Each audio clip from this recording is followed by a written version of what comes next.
Episode 11 just wrapped up, boys. We're back. We're live this time.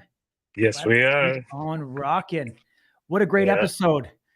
Zach Zane, Chris Debow, Eviahn Mhm. Scott, Brian Ellis. What a way to finish up the matches on season 2 of Road to the Title. 2 awesome matches, some weird twists. I'm sure we'll get into the outcomes to see if we agree, if we disagree. Did we have the comeback of the year? Like Brian motherfucking Ellis to come out of that round 1 and finish it the way that he did. Yeah. Absolutely phenomenal. Let's start Yeah, out man. first match. Let's start there. Before we get too far. Let's get into that. All right. I know you're still fresh. You're still feeling good. Jeez, looks like he's got a candle lit camera tonight. Oh, we're Deal getting with it. romantic tonight, buddy. Awesome, my man. Yeah, let's talk about it. Zach Zane, coming from Maui, representing that. You see the emotion continue to, play into it. And we got Chris Debow. Is Zach Zane getting too emotional with all of his experience in MMA, coming in with 30 plus fights? What's happening to him? Man, could it be just that? Like you might have hit the nail on the head. Like Zach Zane has been rearing, ready to go since about Power Slap 3, just waiting to compete. Could this be that he's just, he's too ready, he's too amped, and some like these sad little mistakes are happening because a guy like Zach Zane, there's no reason that he should be going through anything like this, in my opinion. Yeah, I don't know. Seeing those flinches really shocked me. Right out of the get-go. I mean, Chris Debow, if you think about it, the only loss he's had is to Emmanuel Muniz, his coach. So Yeah. I think for anybody to look at somebody like Zach Zane and think that he's going to put Debow to sleep, probably wasn't going to happen. I think it's fairly safe to say, and I said it before, and I luckily didn't get shit for it. Maybe I will this time. Zach Zane is one of the smallest humans I've ever seen in my life. Like him and Robert Trujillo could probably still get into preschool, and they wouldn't be ID. No, I agree. He's very compact, and same with Robert Trujillo. Just they're wiry dudes. You know what I mean? They got like mass on them, but at their size, they're smaller dudes in the game. And I do want to give Debow this. If there's any strikers watching this and seeing what a difference training and being dedicated makes, look at the showing that Debow just had. We haven't seen him on many main cards, but he has been in the Slapverse for a very long time. And he's been committed. He's been doing the camps. He's been training. And look, man, those were great slaps from Chris Debow. I loved seeing that from him. Yeah, round 1 ding. Let's talk about it. I definitely want to highlight 2 different things. One, Jeeves just made a new word called the Slapverse. Yeah, I didn't know that existed. It's a thing. But 2, we've never seen anyone get slapped 3 times in one round. It's never happened before. History making. Unfortunately, Zach Zane was on the wrong side of that. But at the same time, if you can take 3 slaps in one round and not go to sleep, hats off, man. So I think Zach Zane showed his chin here. To your point, I think that there's a lot of emotion. I don't know if that had something to do with the stuff that went down in Maui, kind of being around the same time that he was on the show. Obviously, want to be very respectful of that. But, you fight with emotion. You see it in MMA, and I think he knows this. You got to be careful. It can definitely get you into some trouble from time to time. Yeah, absolutely. And then let's talk about the round 1, the first offensive slap by Zach Zane. How was that not called? That was all day orbital bone through and through. And I don't want to sound like I'm dogging on Zach. I like the guy. We interviewed him super early before anybody else did. But how was that not called? And I mean, rightfully, it's seen in the chat from some of the guys, like, how wasn't that a 10-8 round? Yeah.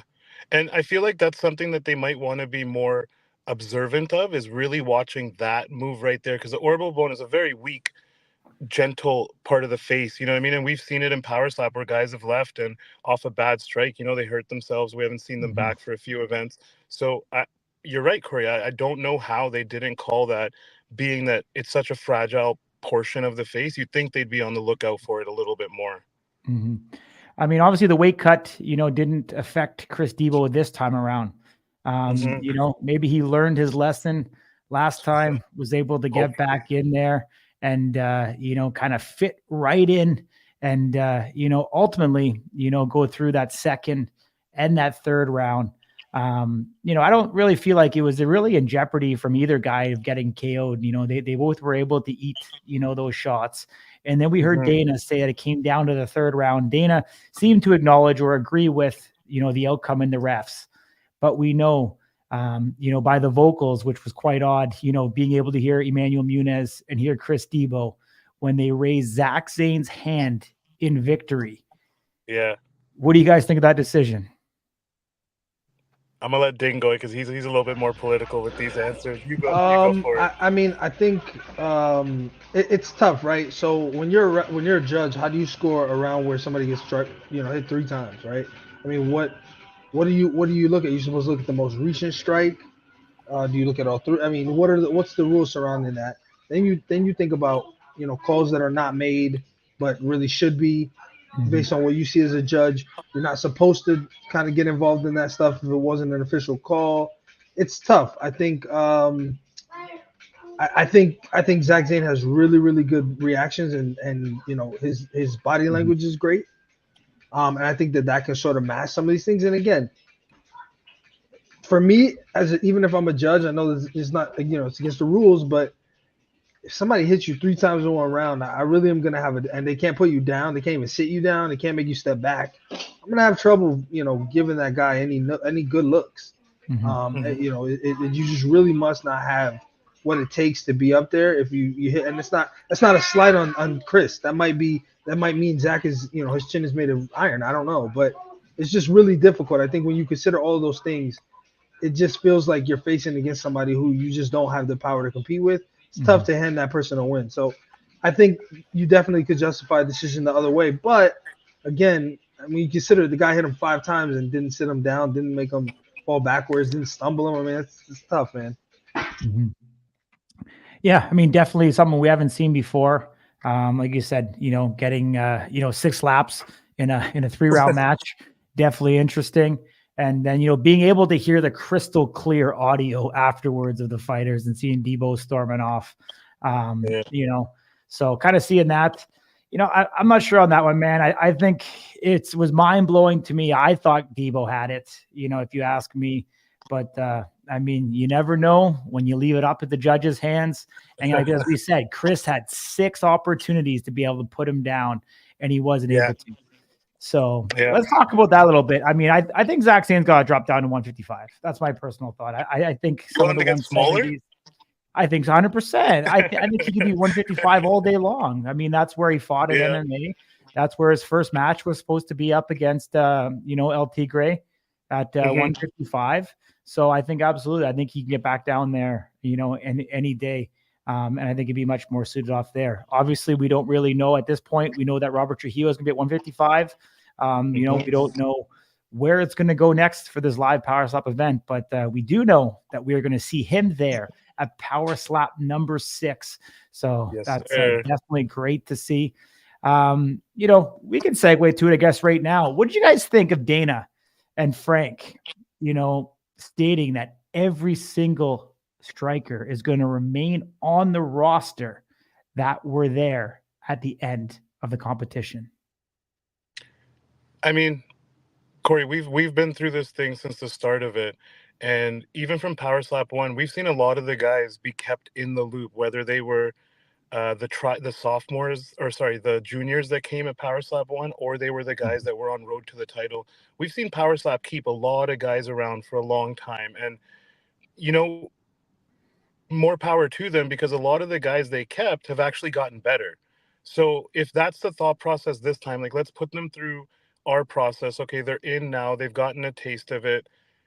I think it's a brilliant idea. Keep as many guys as you can and let them weed themselves out. It's the American dream, right? You either survive or you don't. It's up to what you make it. What about if you're Canadian? Then what?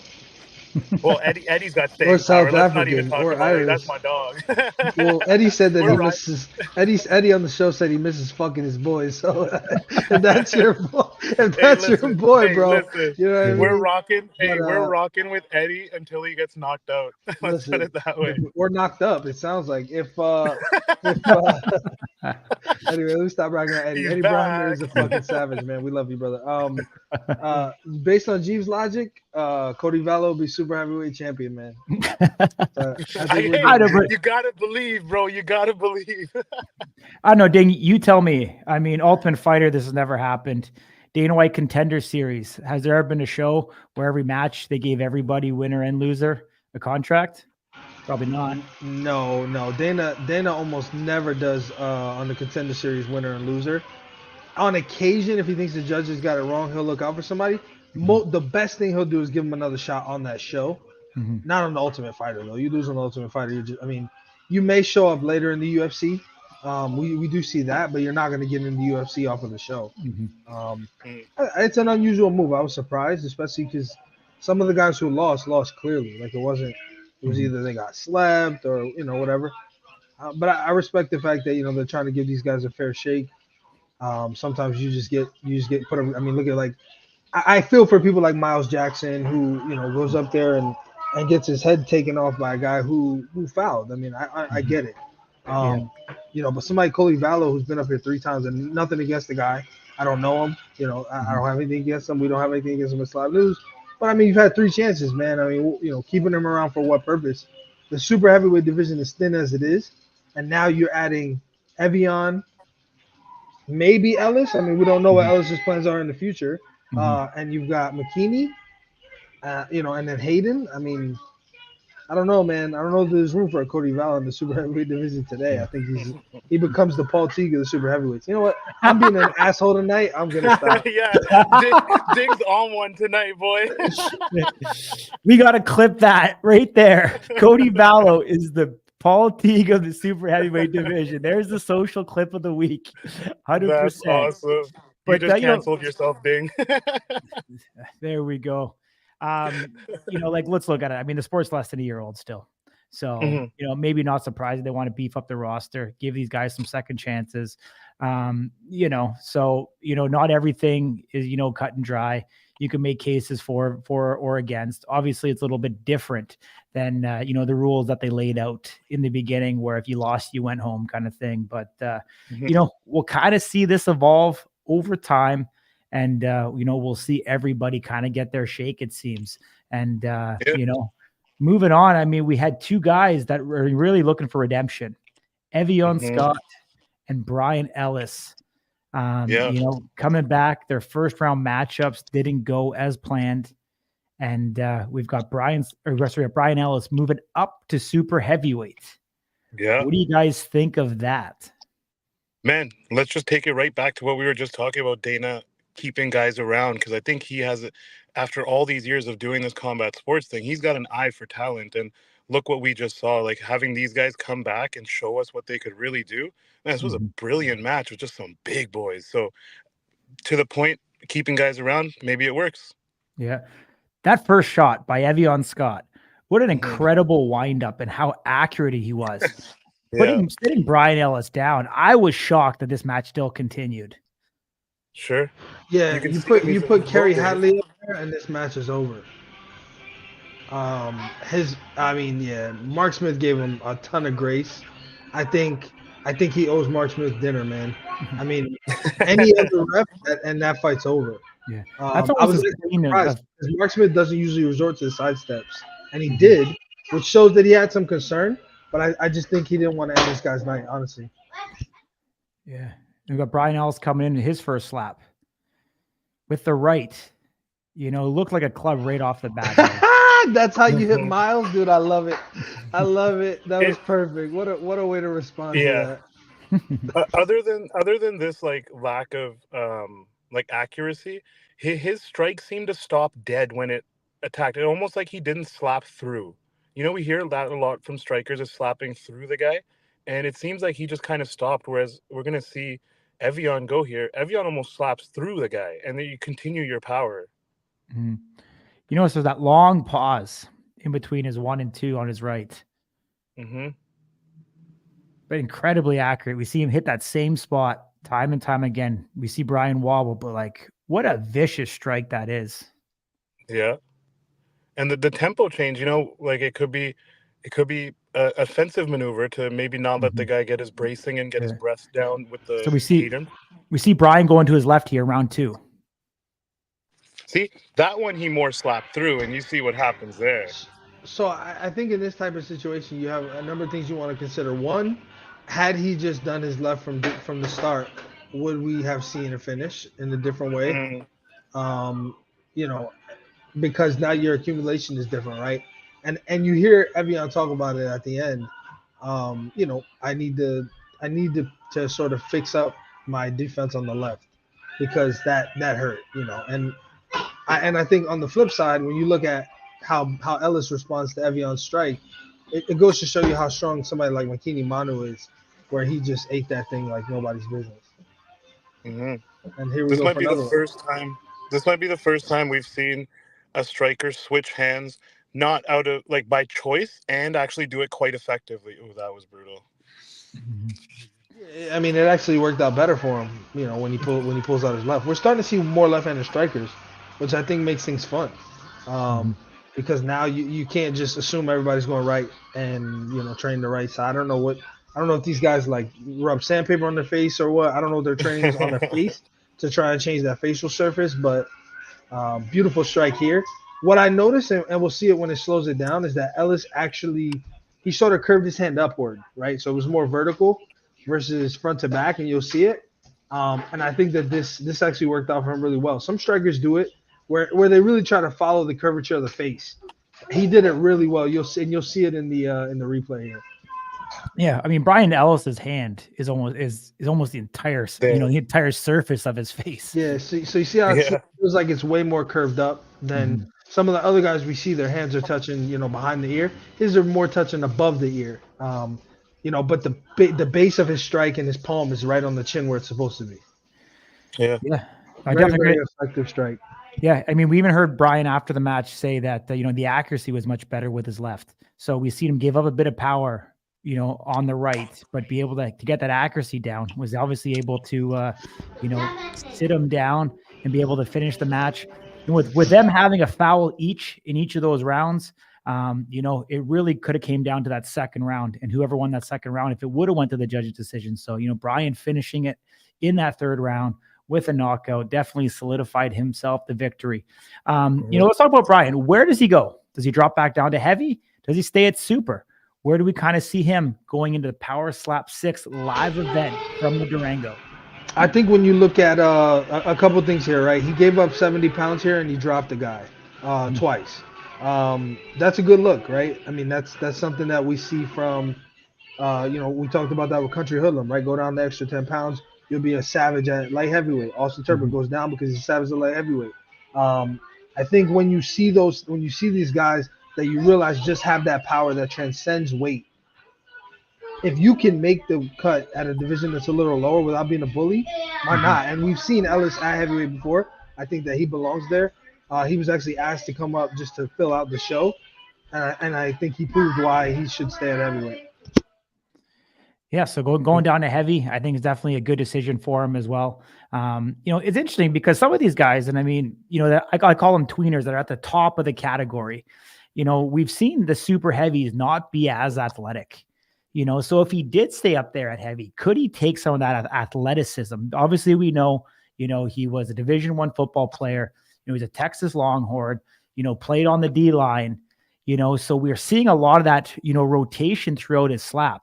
We've seen a lot of guys, I don't want to throw anybody, under the bus, but, your Slap for Cash, your Cody Vallow, your Unca Micah even, not able to really get that full torso rotation to be able to generate that power from their lower body or even their lats to really get into those strikes, so guys like this. And I mean, Jeeves, we had conversations even with Dwayne Crespo. Would it be better for him to pack on 20, 30 pounds and go up to super, to kind of take that athleticism and be able to go up against some of these guys that might not be able to move as good. So could Brian Ellis kind of fall in this camp as well? Well, being where he is on the weight spectrum, it definitely gives him the advantage to be even more competitive. Because if he's done this well, moving him up, moving him down according to the event, it could be more like how they do in the UFC, where sometimes the guys bulk up for a fight or cut down for a, you know what I mean? So I think him having that ability and being that close to the line is very powerful for him. He could, I know it's kind of too early to say this, but we'd love to see like 2 division champions or something like that. But you need the right guy to be able to move around like that with the right body and the right strength. I don't know. I'm just going to throw it out there, though. Pie in the sky, like Brian Ellis at heavyweight. How does he stack up against Debow? So here, okay, this entire season, and now we're getting into Power Slap 6, and we're going to get to see it because the theme is starting to show itself with the matches that they're announcing, is that it's going to be the OGs versus the new guys. So when it comes to that question of how they stack up, I don't think, at least me personally, I don't think I'm going to be able to give you an answer on that until I see these guys go against the first class. Now, all this hype with Road to the Title, like everybody's talking about the new guys, the new guys, the new guys. Let's not forget the pioneers of this sport. The first round of Power Slap strikers that these guys still have to go up against, I think there's levels to this, and there might be a rude awakening for some of these new guys when they go up against some of that talent who has been at the top of these pools. So for me, I got to see that before I really give these guys like anything top 5, I think. Yeah, I think it's fair to say. I mean, if you look at Logan Greenhall, the top 5 are just a bunch of average guys. I think I deserve a title shot. yeah. Bunch of normal blokes, yeah? Yeah. Normal guys. Yeah. So, but yeah, I think there's levels to this. There's guys out there like in the heavyweight division. We got Ryan Phillips, Dwayne Crespo, the Bell, just some amazing heavy hands. And we saw it with Nate a little bit, where we saw the little bit of the rise, and then when he got in front of one of those real OGs, the game changed a little bit, right? So let's see how I want to see. I wish these guys nothing but the best. This new class, let's see how they stand when they get up against the old guys. Yeah, I agree. So we know that that's going to happen. Let's talk about the matches that we do know. You know, we obviously talked about Robert Trujillo, on a previous show going up against El Tigre. But we haven't really dived into, the co-main event and the main event. Which one you want to start with first? Well, let's go with the most recent announcement. That co-main, that was huge. Announcing that a new opponent for Sheena. We saw the fanfare and the virality that she brought the first time she was up, and it looks like they really got her a brawler this time.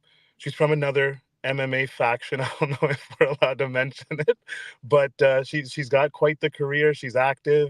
She's an animal, man. We've seen some of these promo photos of her. She's a beast, and being that this is her first time, I assume she's training very hard for this. I hope Sheena's on the same path, man, because this is going to be a great co-main event if that's the case. Yeah, I mean, absolutely. We're seeing someone come in, and correct me if I'm wrong. Isn't she a former champ in PFL? Yes. Is that correct, Ding? Awesome. So we're gonna have a challenger for Sheena Bathory. Could that fight steal the night? We know last time it stole social media when Sheena was up there in the ring. So I mean, great to see a worthy combatant come in. Do we know where the weight class is at for this match? Has that been announced? It hasn't officially, but I don't see why it would be anything other than featherweight 145. 145. Okay. Sounds good. The queen of Power Slap is coming back to defend her throne, and let's see. I'm stoked for this one. I love Sheena. She's not just like great for ratings and virality. She's a beast up there. If anyone watching this did not get to see her compete at the last fight, go back and watch that match, man. Sheena's an animal when she's up there. Totally agree with you. We're getting to the end. The coaches get their face off. KO Chris Thomas, Emmanuel Nola Munez. Manny gets that coin toss. They both shake it off as if it's not a big deal. How much is that first coin toss going to play into the outcome of this match? I think it makes the match, brother. I think it makes the match. I think if Chris gets first coin toss, it's a short night for Manny. Yeah. And not to cut you off, but that Sheena fight is 155, as confirmed by Frank Lemacella. Oh, amazing. That's actually surprising. That doesn't make That doesn't make a ton of sense for the long term. But I guess maybe the short notice, and we know that Sheena has had trouble in the past making 45. So I get it. You guys know a little bit more about bodybuilding than I do, so I'm sure she has some disproportion there, and it's really a tough sort of thing to master. But I'm sure that the goal is to make a division at 45. If you make it, I mean, if you want to make a super welterweight for females, fine. I would be surprised because you're not going to find a ton of 155 females in comparison to 35 and 45. But hey, I'm not the pro; they're the pros. Sheena does hold a lot of muscle mass, and it's hard to shed muscle mass. We saw her at the last weight cut. I felt bad for her. I didn't like seeing her in that condition. We didn't even get to see her at the interviews after because she just wasn't feeling the greatest. So 155, shout out Frank for throwing us a layup here on the live. But I think 155 will be healthy for Sheena, and probably more comfortable for Jackie to come in and really do her best as well. Yeah. I mean, let's talk about it. Let's talk about the guys that we know are going to be on the final. We obviously don't know who they're going to go up against, but let's kind of do a bit of, matchmaking of who we think would be a good matchup for these fighters, and where we kind of think they'll go up against guys, in the ranks. So, Ding, you're better at being this ringleader than I am. So who do you want to start off with? Brendan Bordeaux? Yeah, let's go with Bordeaux. Bordeaux at middleweight. So Bordeaux at middleweight. Let's take a look at that. I mean, at the bottom, we've got Darren Godfrey, Joe Landman, Jesse Nutting, Amir Nuruddin. Those guys, I mean, we haven't really, obviously we've seen Amir on the show, but the other guys have kind of been dormant. Could Brendan Bordeaux get an opportunity against one of these top three contenders? Azael Rodriguez, Wesley Drain, Travis Aragon? Probably somewhere in there. Yeah, I guess after John and Azael's last match, that puts Wesley as the number one contender now, I guess. Or Azael's still showing number one. Is Azael still showing? Okay, so he's still number one contender. So I don't know if they give him a number one contender right out of Road to the Title. So process of deduction, we're looking at like a Wesley or an Amir or a Jesse. Jesse we haven't seen in a long time. Amir we just saw. So again, process of elimination here. I think Brandon Bordeaux against a Wesley would be a nutty fight. Like Wesley's I like watching him compete. He comes in and delivers every time. Yeah, definitely could be a good matchup there. Stylistically, could be good as well. Every time Wesley's up there, he's certainly entertaining. Went up there and slapping guys in slides. He's one of the toughest guys up there. I'm not sure Brandon can put him down. We see Wesley stay strong every single time. So, yeah, it could be interesting. Obviously, we don't know the status of Travis Aragon. We haven't heard too much about him. Last little bit, he seems to be quiet. So we'll see where that kind of falls. Did we talk about Zach Zane, where we think he's going next? No, we didn't. Let's go. Okay. You can start that one off. Ding, what do you think down at welter? And let's consider this. He just fought number 7, Chris Debow. So got to give you some context. Who do we have let's look at who we have in the welterweight, the front runners of the welterweight division here. So we got a Jewel Scott, Andrew Provost, Waylon Frost, Anthony Blackburn, Cole Young. I would put him between Waylon and Anthony. So maybe give him a Waylon. Bring Provost back, do it, give him one of those. I think young Blackburn, Debow, I think they all kind of got an infight, the three of them, to figure out who's going to kind of be the gatekeeper, if you will, of the division for now, until they can get themselves past that point. I really think that Zach Zane's ready to sort of test himself against the perennial contenders of the division. For me, that would start at number 4 in this division. Okay. Yeah, I can't disagree with that. At all. In some ways, I mean, Cole Young could be an interesting matchup for him, actually. Just, the height differential there would be extreme. Would be almost like reminiscent of Robert Trujillo, Anthony Green. I mean, obviously different stylistic fighters, but just a side question looking at these rankings. Alex Asbury still a power slot? Yeah, I'm not sure. Is he? I don't know. I wasn't sure if there was any news of him not being there anymore, but he's still in the rankings. We haven't seen him in a while, so Mhm. it's hard to tell where he would fall in the spectrum because he Yeah. hasn't fought. Yeah. Yeah, I think Zach Zane gets a more marquee name. I think he's proven himself on the show, and just him sticking it out and waiting for his chance. Like, we saw him make up for all the matches he didn't get tonight, getting all the slaps in one match. But Mhm. I think Zach Zane gets a little bit more of a marquee name. I agree with Ding, probably somewhere in that top four. Maybe not number one, maybe not number two, but a 3 or 4. I could see him going up against somebody like Yeah. that and making a name I for himself. I think it's too rich. I think if you can't put down 7, I think it's too rich to get up in that 3-4. That's just my Sure. that's my personal opinion. That's But fair. yeah, let's get back to it though. Garrett Grimes, I want to impressive see this boy all compete. around. Yeah. Very, very impressive. Yeah.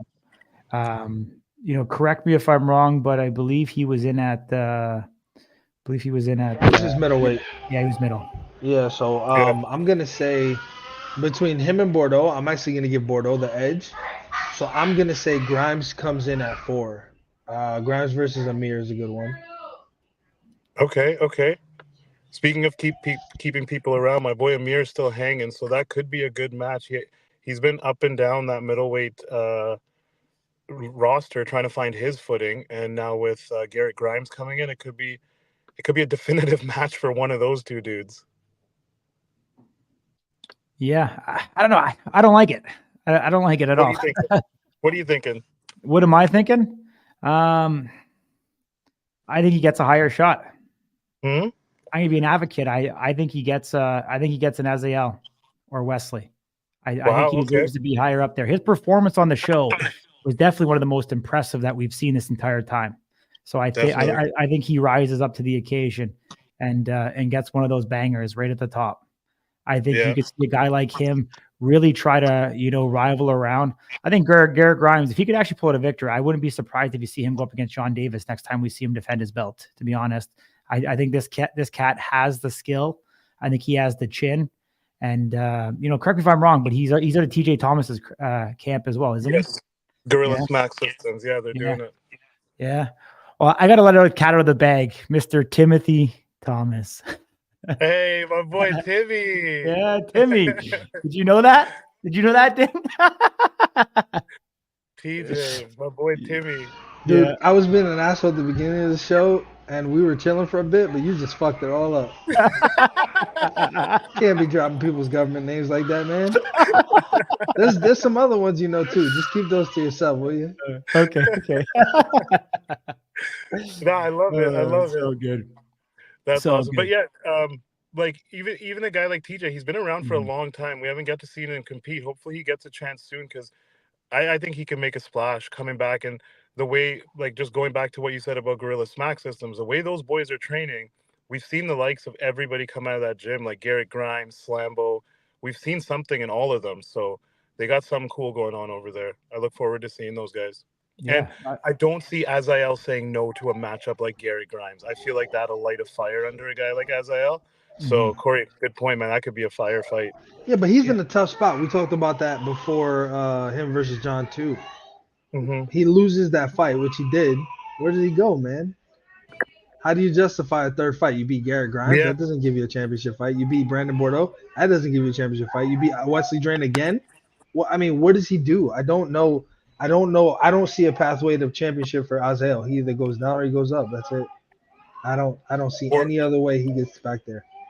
Yeah, I'm sure John Erica loses, and Frank of course. I'm sure Erica and Frank have something that they're gonna make happen with Azael, because a record like that, man, you can't deny it. You can't deny it. That boy put in work last year to get to where he is. Yeah, for sure. Definitely in an interesting position.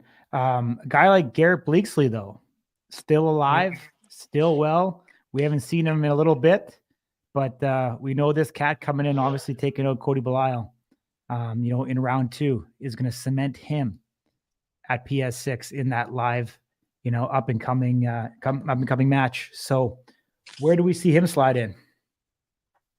He fought at middle as well, right? I do believe so. Yeah. No, Blakesley's at light heavy. Light heavy? Okay. Yeah. Again, that light heavyweight division right now, that top 3 with Ron, Static, and Turp up there, those are some big, big strikers. I don't think a guy like Garrett Breaksy, again, to my point about it being levels to this thing when it comes to some of these OGs, that top 3 is a tough one, I think, for any of these new guys to want to have to break. Yeah. Well, I think Blakesley should drop down the middle. I think at 205, top 5 is tough. Yeah, For sure. it's a stellar division. I think it's man. deeper. It's deeper. I mean, Yeah. give him the Vern, right?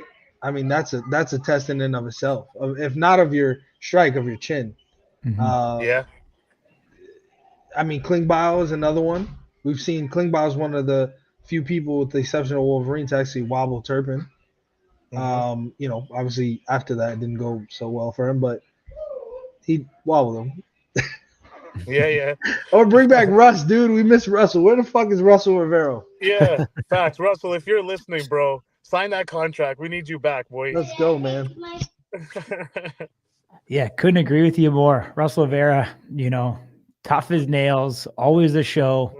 Love him or hate him, he's going to give you his, you know, authentic self, and he's going to show up and perform. So For sure. I hear you. We talked about Logan Greenhall a little bit in that heavyweight division, and you know, we know we're going to see him coming up as well, going up against you know, those normal lads, those normal chaps in the heavyweight division. Who's a good strong match for him? Man, if we're looking at these guys to go against gatekeepers, I think for sure heavyweight gatekeepers are probably, we're looking at like a Ryan Phillips or a Dwayne Crespo to prove your mettle in this dude, Ryan's in this gonna division. fucking kill you, bro. Why? Wait, did you just call Dwayne Crespo a gatekeeper? Well, if we're looking at the guys outside of the top 3, right? Ryan and Dwayne, if you can hang against those two guys, you're proving something in the heavyweights. Those two are great power slap heavyweights. They know the sport, they know how to compete. So, especially with a guy like Dwayne Crespo with such good fight IQ, if you can take out a guy like that, I think it means something on your resume, because he is such a good power slap striker. Okay. I think we have different definitions of gatekeeper, but yeah, I agree with what you're saying, but I don't know about the gatekeeper comment. I don't know that I consider Dwayne, Dorian, or Ryan the gatekeeper, honestly. I think Ryan we just need to see him more. You're gonna get jumped in Vegas.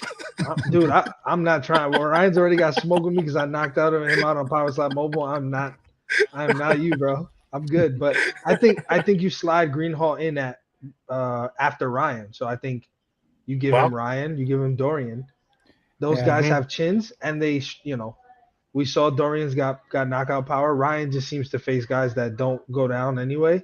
So I think you give him a good test. And he's young, man. He's like a Debow. Yeah. So this is a young man's game. I think that those would be interesting matches for him. I mean, if you want to give him Stonier, fine. Go ahead. Give him Sass Billy. I think that's where gatekeeping starts. I was just going to say, I think James Sass Billy Stonier would be an incredible matchup for him. You know, if you're following Slap News on Instagram, you will know that Ryan Phillips is going up against Nate Bernard. You know, the Brass and Power Slap is rewarding Ryan Phillips with a guy at the top. So really great to see that happen. But I think James Stonier could be a really interesting match. We know he's got a chin on him. We know he's super strong and super thick. He was one of those tweeners who at the top of the division that has, you know, fought at super heavyweights. So being able to see him, you know, go down to that heavyweight division could be a big test for him. And I think that'd be a brawl. Let's sorry, man. I know we're getting a little long here in the tooth. So let's kind of wrap it up real quick. We got McKinney Manu. And then we've got obviously Brian Ellis. Let's talk about those two cats and where we kind of see them go, you know, leading in here to Power Slap number 6. I say you do short Samoan versus tall Samoan. So I'm going to say Micah. Give McKinney Micah. Then one of them is going to do, what's that called? The haka? What is it? Yeah. Jeeves, that thing you like? Yeah. The Sivatao. Yeah. It's the dance that you do naked. That one. No, I don't like that match at all. I don't like that what? match. No, you want McKinney to go higher, don't you? I want McKinney to go up against Kalani. Ooh. Yeah. Oh, that's fucked. 6'5" versus what is he, 5'10"? Listen, I'm on the same. Listen, No, I'm on man. the same thought process as Corey, but I was gonna go with the Hawaiian Hitman. It'd be really cool to see him back and go against a guy like Makini Manu, because he is the second in charge right now in the super heavyweight division. So, Dane, if you're listening, bro, I'd love to see you back, and I think Makini's a good one to have you come back at. Bro, fuck that. Brothers fight. Frank, if you're still here, I want the brothers to fight. They need to fight for the championship. We need to know who the Supreme Hawaiian is. And we need to know who the Supreme Samoan is. Is it Maui or is it Big Micah, Uncle fucking Micah? I want to know. I think Kalani, that's not fair, bro. 6'5" versus whatever the fuck Makini Manu is. It's not fair. Disproportionate. It's not right. Dude, funny. But also the other thing I'm considering is that Eviahn Scott is in the wings. I personally would like to see Eviahn. I would like to see Eviahn Scott get another. I think his first fight you kind of ignore, right? We saw the chin, whatever. But him versus Ellis, I like that fight. He hurt Ellis, and so we saw a little glimpse of it. I still think we've got more to see in this guy. You give him Kalani. Let the football players fucking fight it out. Awesome, boys. Brian Ellis, last one here. Let's keep it quick. Let's keep it under a minute. Brian Ellis, where does he go? James Stonier? Fuck Darius no. the Destroyer? Dorian. Dorian, okay. Dorian. He goes to Dorian. Only because Ryan is gone. Call. Only because Ryan's out. Yeah. You know, I forgot that we announced that, so I forget. So yeah, Ryan and Nate are out. So that leaves Dwayne and Dorian. I don't really want to see him versus Dwayne. I don't know. Something about that match that doesn't get me up at night. But Dorian, 2 dogs, I'd fucking love to see it. Because Dorian's got the chin that we've never seen before. And Ellis has got power that we've never seen before. Who's gonna be the one that's gonna override the other? I'd love to see that. Awesome, boys. Let's finish it up there. If you're watching us live on YouTube, hit that subscribe button, hit the notification bell so you'll get notifications anytime we go live or we post new content. And if you aren't doing so already and you're on Instagram, follow us at Slap News. The comments section is always open below. You know we're trolling it. Whether you love us or you hate us, let us know in the comment section below because it keeps on boosting our algorithm. Much love. We'll see you guys back next week on this show. We'll be breaking down all the matchups. It'll be crystal clear. The Brass of Power Slap will let us know who is going to be on that main card. And as you know, Power Slap number 6 coming up February 9th, live from the Durango. Tickets are still available if you want to be there in person.